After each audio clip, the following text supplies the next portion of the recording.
마무리하기 전에 저희 국민의힘 얘기도 좀 해봐야 될 것 같습니다. 일단 정당 지지율 한번 좀 살펴보겠습니다.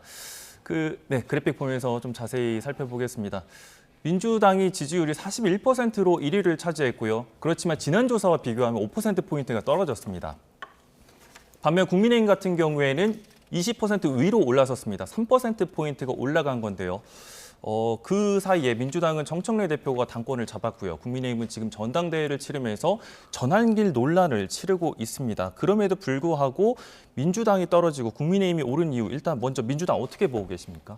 그동안 여러 가지 사안들이 있었습니다. 특히 지난주에 있었던 이춘석 의원의 차명 주식 거래 의혹, 이런 부분들 또 이 세제 개편안이라든가 이런 것들이 정책적으로 민주당이 집권 여당으로서 책임져야 하는 부분들이 있었기 때문에 민주당에 대한 평가가 부정적 평가가 좀 늘어난 부분이 있을 수 있습니다.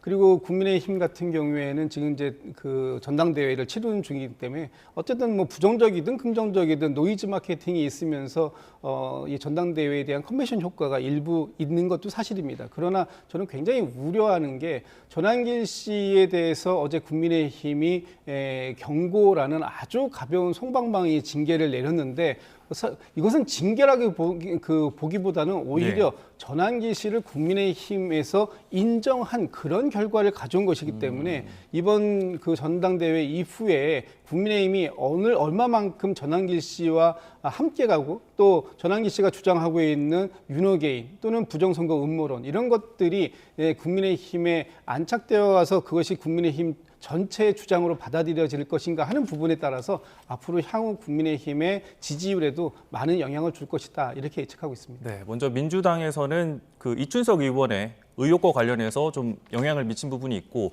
또 국민의힘에서 전환길 씨의 이런 징계와 관련해서 선방방이었다, 이렇게 보고 계신데, 일단 총평과 함께 전환길 씨의 그런 징계와 관련해서도 어떤 입장이신가요? 저는 이번에 나타난 정당 지지율의 변화는 결국 민주당에 졌다라고 봅니다.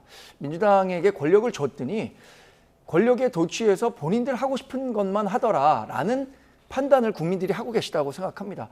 가장 대표적인 게 저는 여론조사에서 나왔지만 조국 전 대표에 대한 사면 반대 여론이 더 높았습니다.